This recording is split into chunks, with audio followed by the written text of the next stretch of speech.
begin today the second section of halachos of the Rambam's Mishneh Torah called Hilchos Deis, the laws of ethics or of character development. The first section of halachos is Hilchos Yesodei HaTorah, in which the Rambam articulates the fundamentals, the foundations of Torah and halacha over 10 chapters. The second section, immediately after that, quite interestingly, is Hilchos Deis, the laws that have to do with Deis. And Deis here means the mindset of the person, and therefore the character of the person. It's about personal development, character development. The Rambam will outline here his halachic system of personal development, personal growth, how a person ought to live, their values, their ethics, their behaviors, their schedule, including his system of psychology, briefly, and his system of health, physical health, emotional health, spiritual health, nutrition, the daily schedule. Hilchos Deis includes 7 chapters, and we begin the first chapter today. So please open up Hilchos Deis. The Rambam, as always, includes all the mitzvahs of the 630 mitzvahs of Torah that he will be covering and exploring in this section of halacha. In Hilchos Yesodei HaTorah, if you remember, he introduced it with 10 mitzvahs that he covered over the 10 chapters. Here he says, Yesh b'chlolam achas esrei mitzvahs. In Hilchos Deis, we have included 11 mitzvahs that we're going to be covering. Chamish mitzvahs esrei, v'sheish mitzvahs loisasa, v'zal pratim. 5 of them are positive ones, active ones. 6 of them are things that we abstain from. And here we go. Aleph, lehidamois b'drachav. To imitate the ways of Hashem. To align our pathways in life to the pathways of the divine, which he will explain. Beis, another mitzvah in Torah, is lihidabik b'yodav, to cleave, to be connected to those who know Hashem. Gimel, lehav esrei, to love your fellow. Daled, lehav esageir, to love the stranger, the foreigner, the convert. Hey, shaloi lisnei achim, never to loathe, to hate brothers. Brothers here means, again, your fellow Jew.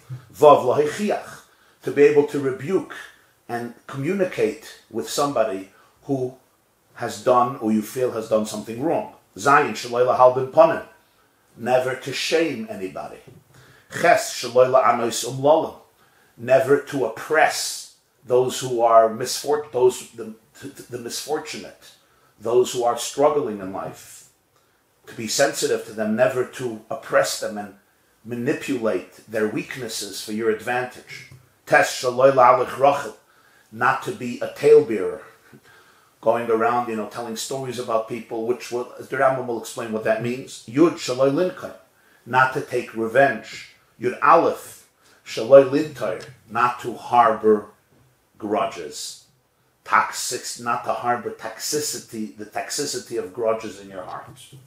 Okay, quite a list of mitzvahs to implement. To be your mitzvahs elu v'prakim elu.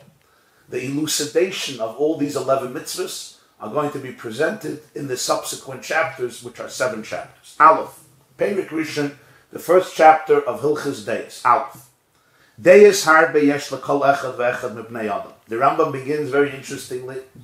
There are many character traits that every single person has. V'zu mishuna mizu rechayikim mimenu b'yoseh. And one is very different from another one, and often very different and distant from each other. People, in other words, the Rambam is saying, are complex. They're not made out of, one fabric, one material. Every person balances and contains so many different traits and characteristics and temperaments, and very different types. Yesh Adam shehu bal chema kayis tamid. There's a person who's full of wrath. He's always angry. People by temperament, they get angry very fast.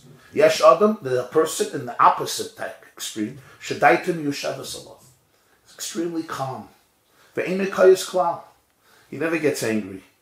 Ve'im yichas, if he does, yichas kas ma'at b'kama shanim. He'll get a little angry once in a few years. Yeah, we like this guy. As they say in English, once in the blue moon. Generally, he's a very, very calm, relaxed, serene person. He's not hot-tempered, doesn't lose his temper. Yesh Adam Shul Gval Leiv B'Yos, the person who's very full of pride, self-aggrandizement. V'yesh Shval Ruach B'Yos, somebody who's exceedingly humble. Just a very different attitude. Yeshu Bal Taiva, there's somebody who's full of cravings, full of appetites. He can never satiate his soul by satisfying its appetite. He wants more and more and more, just filled with cravings. And there's somebody who has a very pure, very sensitive, very delicate heart. He will often not even crave for small things that actually the body needs. The types of people who could forget to eat lunch. There's people who have a few lunches, and then there's the types of people that are just very pure hearts, very delicate hearts. There is a greedy person whose soul is so wide, literally wide, it will never be satiated from all the money in the world. There's always more for me to take. Nefesh Rechav is, I have the ambition to swallow and get more and more and more. Kinyan Shenemar, this is described in a pasuk in Koheles, in chapter 5 of Ecclesiastes. Oyev kesef layuzba kesef. Someone who loves money will never be satiated with money. As much as you give, there's always more to take. V'yesh mekatzer nafsha, and then there's somebody the opposite. Mekatzer nafsha means he restricts his soul. His soul doesn't have such a desire, such a unit. Shadaya filu davar ma'at. It's enough for him, even a small thing. Shalayastikla. Even that is often not even enough for him. He won't even pursue to get all of his needs. Mamish, the other extreme. Yeshu misagef atzmei berav. Somebody who's stingy on himself. He will actually remain hungry. The kovetz al yad. He will collect more money and more money and more money. He is so stingy even on himself, it's hard for him to squander his money even in his own needs. He will literally, the Rambam says, he will not spend a dime, a pruta. A pruta was the smallest currencies. He will not spend a pruta of his own, only with a lot of pain, when he's forced. It's really hard for him to separate from his money. And then you have the opposite type of person. He'll just squander all of his money consciously. He's just completely free-handed. He'll squander it and spend it all without any meditation or plan. And in the same extremes you have in so many different temperaments and traits. You have Maholo v'oinen. Maholo is somebody who is always elated in a very dramatic and exaggerated way. And oinen is somebody who's miserable and depressed. The opposites. Chili v'shua. Chili is a very stingy person. Just stingy. He cannot handle giving or sharing with somebody else. Earlier the Rambam spoke about Mesagaf Atzmei Berav, somebody who's stingy for himself also. He will remain or she will remain hungry, not to spend. Here the person is actually not stingy on themselves, but with other people they are so stingy. And then you have Shua. Shua is the contrast of Chili. Somebody who's free-handed, who's a spender, and perhaps for good causes also. Very like before the Rambam spoke about somebody who just will ma'abed kol money. He'll squander, he'll throw out all of his money. Here, it's a person who's actually an extremely, extremely generous person. They'll share with everybody. You have achzari, somebody who's cruel, a cruel person. Rachaman, somebody who's compassionate. You have rach levov, somebody who has a very soft heart, a lot of fear, coward. Amitzlev is somebody who's like a warrior, very strong heart, a very powerful person. Their temperament is just very powerful. And the list goes on of the extremes that so many people have, one extreme or another extreme. And the Rambam continues,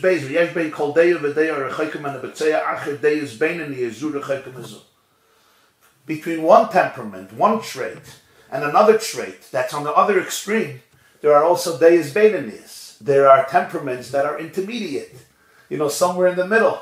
And also so many different types. V'chol hadeis. Where do all these temperaments come from? Where do these traits come from? You spoke about cruel people and compassionate people. The list of the Rambam He gave us a list. He spoke about people are always angry, people are always serene, people who are very proud and arrogant, pompous, people who are extremely humble, people who are great balei taivas, their appetite knows no rest, and people who are, their needs are very, very small, people who always want more money, and people who, even for their needs, they're not so particular, people who are stingy on themselves, and people who squander everything, people who are always elated, always, exuberant, and people who are miserable and depressed, stingy people, free-handed people, cruel people, compassionate people, courageous people, cowards. Where does all this come from? Says the Rambam, fascinatingly, v'chol hadeyos, all these character traits, yesh me'en deyos shem la'adam etchilus briyasa l'fitava gufa. Some character traits the person has from the beginning of his creation, and it's based on the nature of his body. Or as we would say today, it's the genetic makeup, the DNA, the genetic code of this particular organism, which basically creates these types of character traits, these types of dispositions, proclivities. Yesh mehen deyos, shetivo shel adam zeh mechuvan v'osen lekabel oisen b'meira yosim mashara deyos. There are other character traits that a person is predisposed to. They're not born with it, but their nature makes them such that they are much more open. They're much more sensitive and open to absorb these types of character traits, and certain traits will become ingrained in them faster than other ones. This is, I have certain predispositions, certain sensitivities, where I'm very conducive and open to absorb certain traits. Then we come to the whole world of nurture. Things that are not part of the human nature. They're not part of my nature, but I learned them from others. Either actively, consciously, or you could say unconsciously, but I learned them, I absorbed them from others. Or perhaps I acquired them because of a certain thought pattern or a certain idea that developed in me. That caused me. In other words, it's not necessarily that people actually taught it to me. I was in an environment of people, and this is what I learned, or this is how I was educated, or this is the school, or the community, or the home I grew up with, the family I grew up with.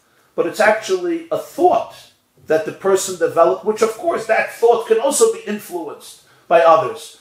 But it's a result of a thought that I developed, and as therefore these character traits become part of my life.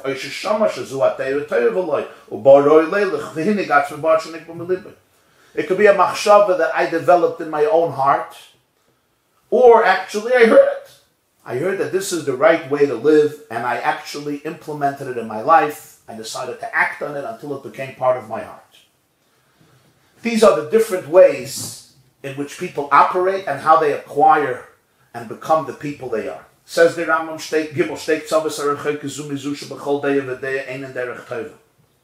the two extremes, distant from each other in extremes. In each one of these above character traits is not the good path. It's not appropriate, it's inappropriate for the person to follow them or to teach them to himself. In other words, to follow them, emulating others, or to teach them to myself and become that person.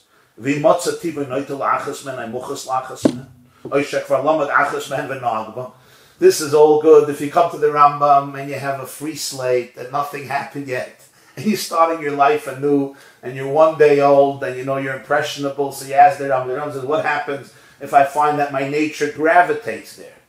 This is part of who I am. It's part of my DNA. Or, even if it's not part of my DNA, I'm predisposed to it. It's just so easy for me to ingrain this type of attitude. Or, I already learned it. It's part of my nurture. Maybe not my nature, but it's part of my nurture, and I'm already living this way. What happens now? Says the Rambam, you're never ever a victim. Yachzir atzmai lemutav. You can turn yourself to the proper way of living, the good life, v'yelech b'derech ha'tovim, and follow the good path, v'hi ha'derech ha'yishar, and this is the appropriate path. And the Rambam says, what do we mean by ha'derech ha'yishar? The right path, or the correct path. Let me see how he translates. Ha'derech ha'yishar. Halacha Daled, ha'derech ha'yishar. The straight path. This is the straight path. Says the Rambam, what is the straight path? He nideh beininis shebechol deya v'deya mikol hadeya sheyesh le'adam.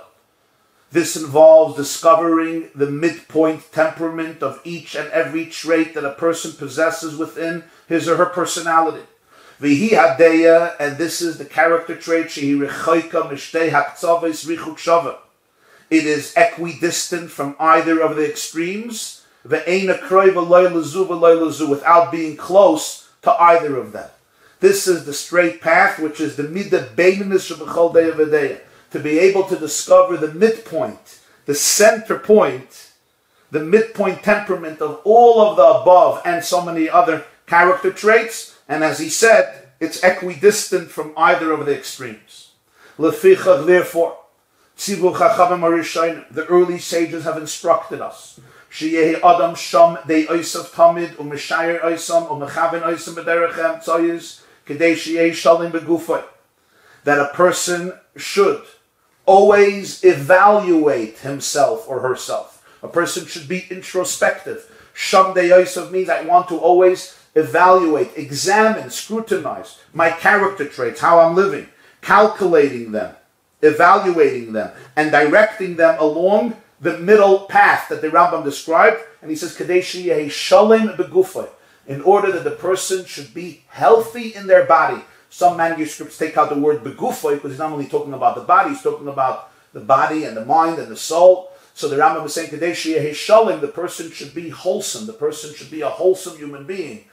And shlemos, wholesomeness, comes from cultivating the derech hamtzayis, the middle path. Ketzat, what does this mean practically?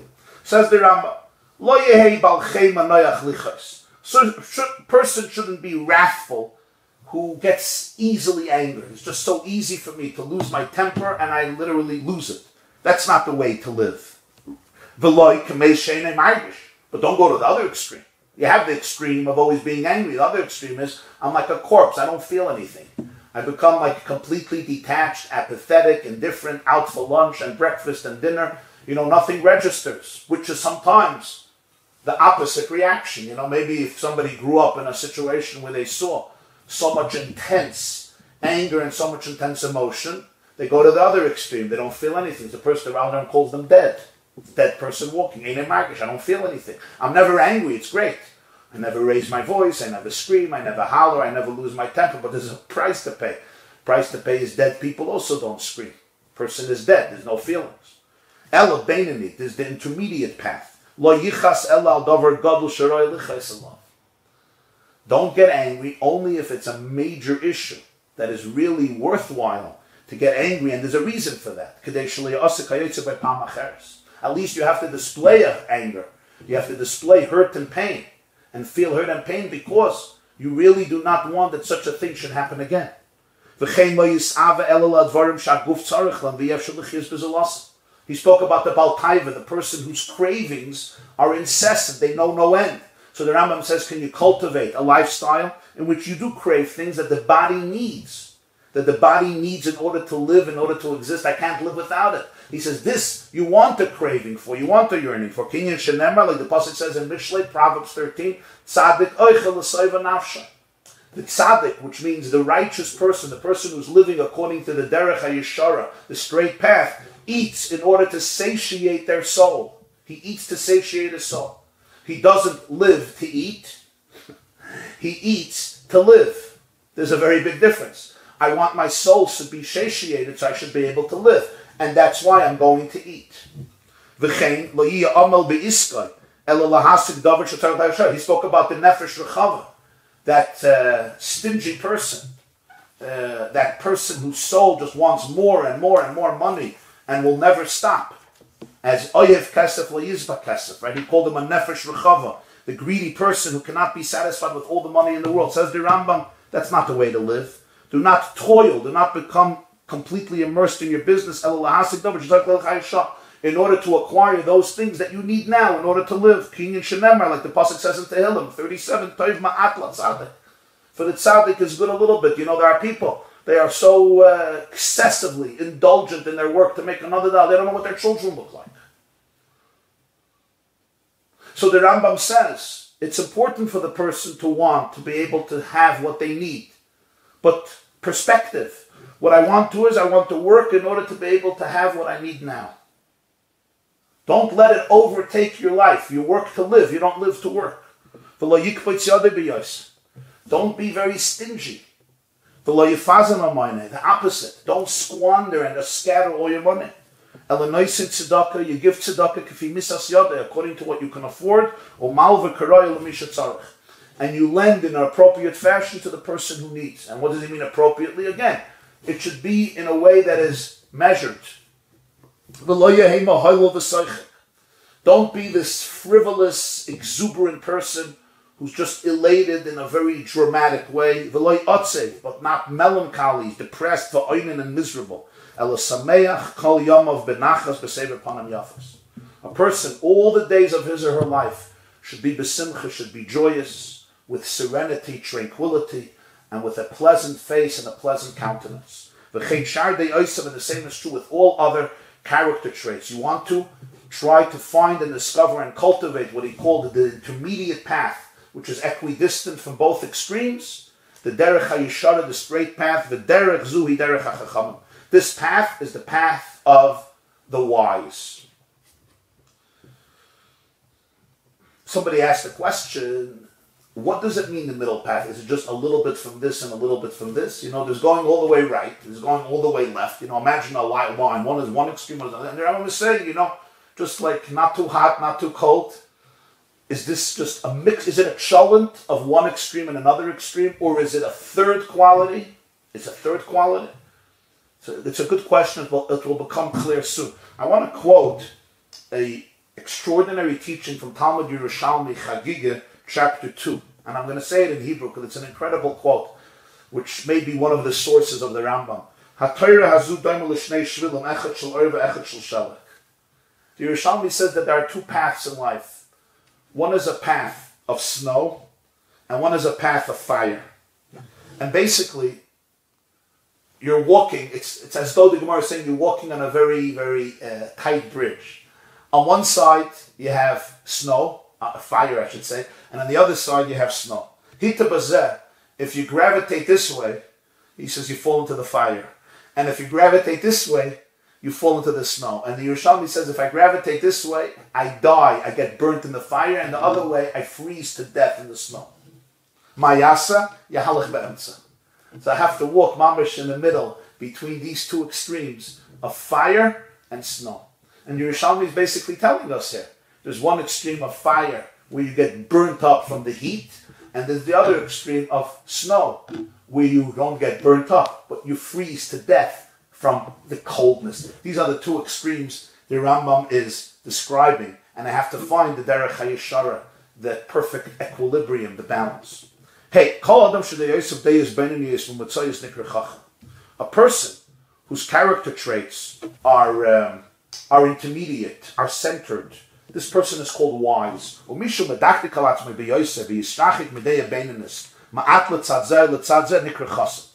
Somebody who works on himself and is very meticulous with himself, and he decides that he wants to distance himself from the intermediate path, either to one side or the other side, this is called the chassid, the uniquely pious human being.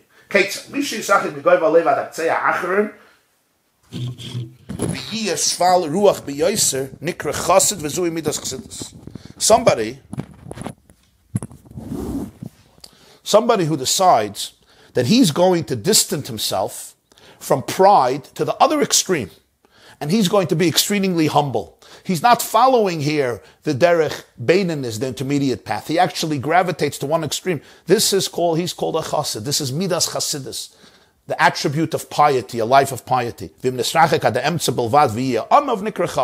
If he distances himself from arrogance, pompousness, self-aggrandizement, to the center point, this person is called wise. A wise person, a chacham.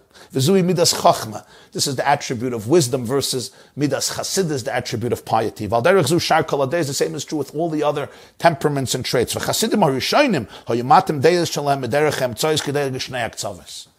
The early chasidim, the early pious Jews would indeed intentionally gravitate and cultivate temperaments and character traits that were not always in the middle, but rather to one side or the other.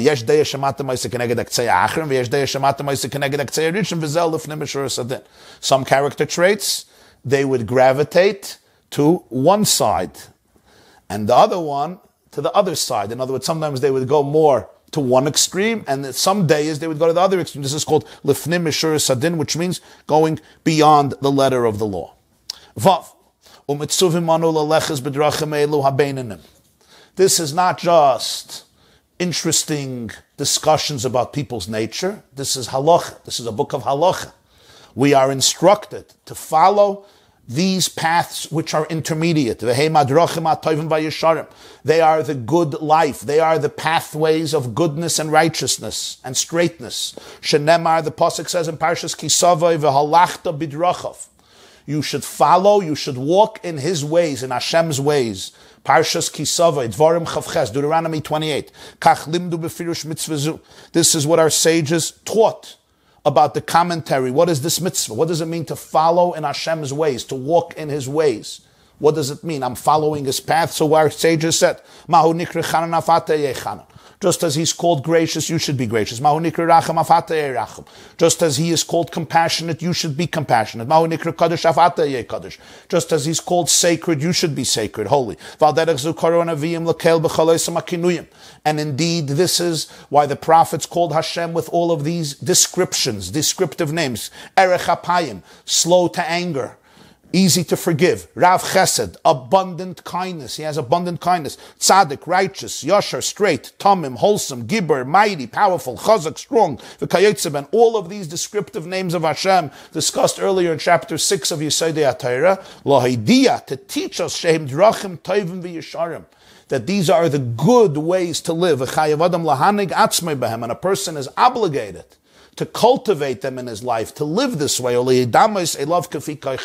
and to imitate, to become aligned, to become a reflection of Hashem according to the capacity of the human being. So all of these descriptions that the sages defined Hashem by, Gibor and Chanun and Rachum and Kadosh and Tzaddik and Yashar and Tom and Erech Habayim and Rav Chesed, is what? Is in order to help us fulfill this mitzvah of imitating Hashem, of aligning ourselves with Hashem, telling us that these are the ways in which we become a manifestation of the kedusha, of the energy, of the divine energy in our lives, which I think the Rambam is telling us here, that the intermediate path then is not just, a cholent, taking a little bit of this and taking a little bit of this.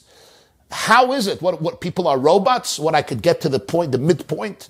There's the midpoint between arrogance and humility. There's the midpoint between exuberance, elation, where I'm delirious, and depression and misery.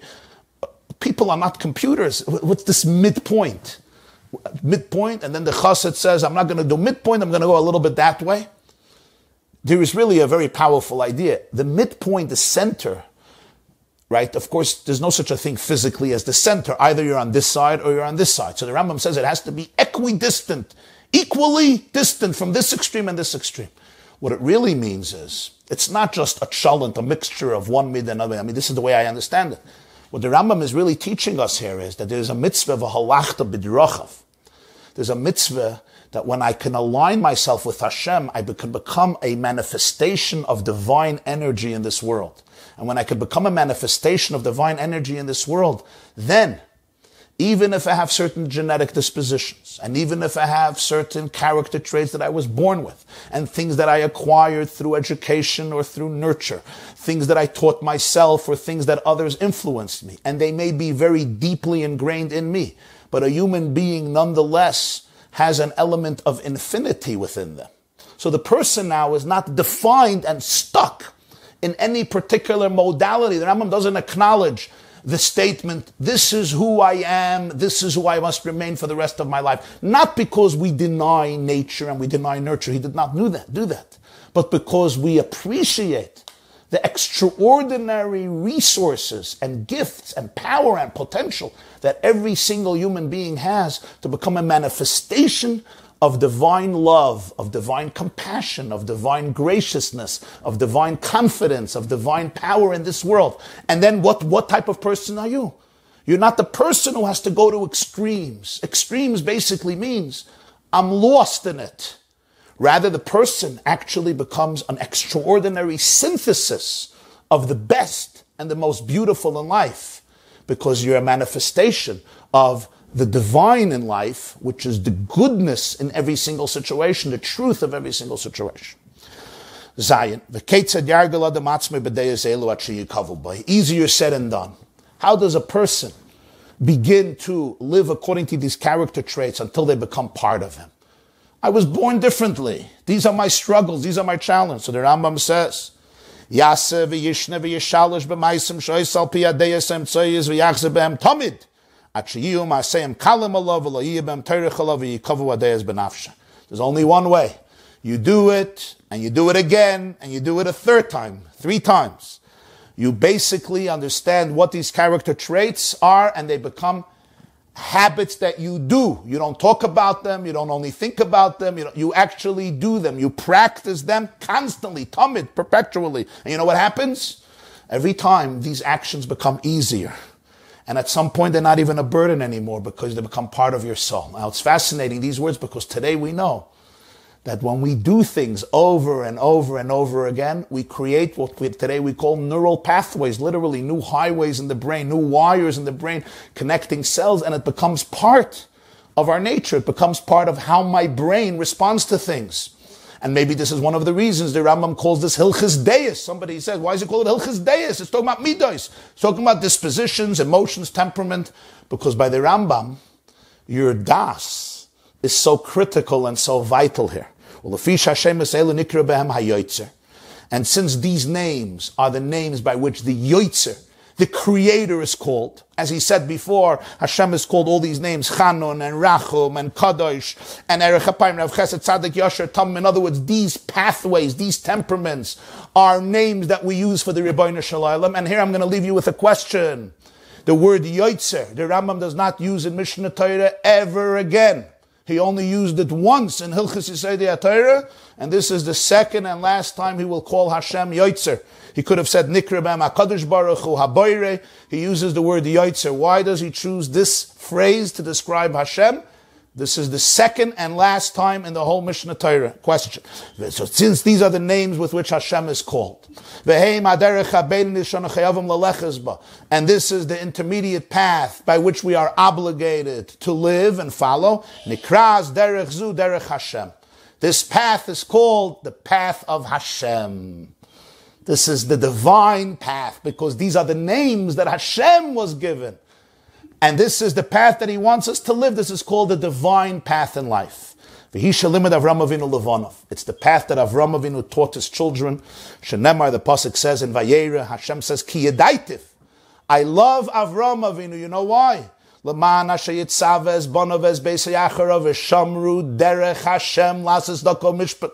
I love Avram Avinu because he's going to teach his household and his family and his children to observe the path of Hashem. Which path is he talking about? V'shamru derech, which path is he talking about? He says, this is the path that Avram Avinu taught his children. Living a divine life. Being a manifestation of the divine qualities in your own life. And when you follow this path, this is not just a path, I'm telling you to do it, because it's the path that we say you have to live. The Rambam says, the reason you have to live this path is, Hashem wants us to live this path, is realize that this is the path that brings the greatest goodness and the greatest blessing to your life. Shenemra, as the pasuk continues, L'man havi Hashem al Avram es asher diber alav. In order for Hashem to bring to Avram that which he promised him, this derech Hashem allows you to become a vessel and a conduit for an extraordinary, great life of goodness and of blessing. This concludes the first chapter of Rambam Hilchos Deis. So it's interesting that the Rambam here calls Hashem Yoitzer, the former. The way I understand it is, what the Rambam is telling us here is, these are the names in which the Yoitzer was called. The former was given these names. What does it mean, the former? The one who formed life. The one who formed the physique of every person and every organism and everything. and the one who formed my mind, the one who formed my DNA, the one who formed every cell, the one who formed every neuron, the one who formed every nerve cell, the one who formed me, who formed my life physically, psychologically, emotionally, spiritually, chemically, atomically, the one who formed me on a cellular level, the one who formed me genetically. He formed me. If these are the names by which the Yotzer is called, this is how he formed me. He formed me by these names. In other words, he gave me the potential to be able to become a reflection of these names. I was formed by the one who has these names. So I can become a manifestation, an embodiment of the one who formed me, of the Yotzer. There's a beautiful expression Chazal say, L'damois, the Rambam also brings it, L'damois hatsura liyotzra. L'damois hatsura liyotzra. I think that's the key. You want that the tzura should become aligned with the Yotzer. The tzura is the form. The Yotzer is the one who formed it. When I live a certain way, the tzura becomes a mirror of the Yotzer. It becomes a reflection of the former, of the creator. What he created becomes a manifestation. And the human being, due to his or her power of choice and soul, could become that tzura that reflects the Yotzer. And that's the midah hemtzayis he's talking about. Sometimes there's also midas chasidus, which means I manifest something of the divine in even a more intense and powerful way. That's called midas chasidus versus midas chachma. That's how I understand it. Does he mean middle because it means that you have to keep balanced and not go to extremes about anything? Yeah, of course, that's what he says clearly. That the middle means there's a balance. You're not this extreme. That's basically what he means. There's the middle path. You're not extreme. My point was, can you really pinpoint the middle? The middle is really the essence. It's the essence that perfectly combines both. Why does it combine both? Because it transcends both, because it's not fixed in one or the other. And that's what he calls the Derech Hashem.